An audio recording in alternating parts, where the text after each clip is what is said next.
السلام علیکم ورحمۃ اللہ وبرکاتہ۔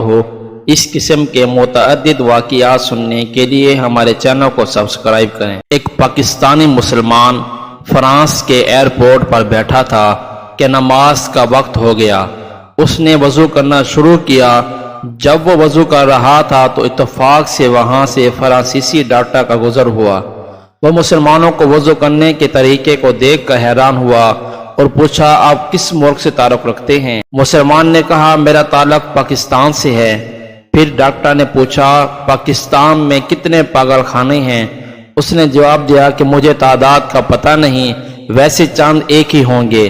ڈاکٹر نے کہا، یہاں پر بہت زیادہ پاگل خانے ہیں، میں یہاں کے ایک پاگل خانے کے ہسپتال میں ڈاکٹر ہوں۔ میری پوری عمر اس تحقیق میں گزری ہے کہ لوگ پاگل کیوں ہوتے ہیں اور پاگل پن سے بچنے کے لیے کیا کیا احتیاطی تدابیر اختیار کرنی ضروری ہے۔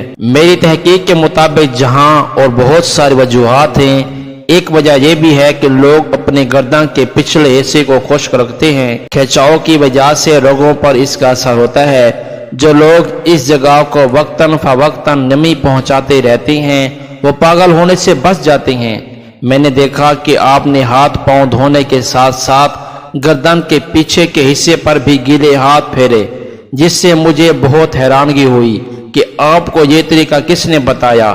اس مسلمان شخص نے بتایا کہ وضو کرتے وقت گردن کا مسح کیا جاتا ہے اور ہر نمازی دن میں 5 مرتبہ گردن کا مسح کرتا ہے، اور یہ بات ہمارے پیارے نبی حضرت محمد مصطفیٰ صلی اللہ علیہ وآلہ وسلم نے ہمیں بتائی ہے۔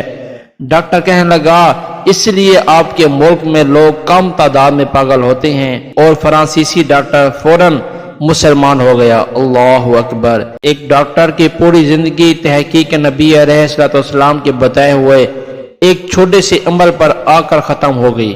ناظرین، اسلام ایک مکمل ضابطہ حیات ہے جس پر عمل کرنے سے انسان دنیا اور آخرت دونوں میں کامیاب ہو سکتا ہے۔ اس قسم کے متعدد واقعات سننے کے لیے ہمارے چینل کو سبسکرائب کریں اور بیل کے آئیکن کو دبا دیں تاکہ آنے والی ہر نئی ویڈیو آپ کے پاس پہنچ سکے۔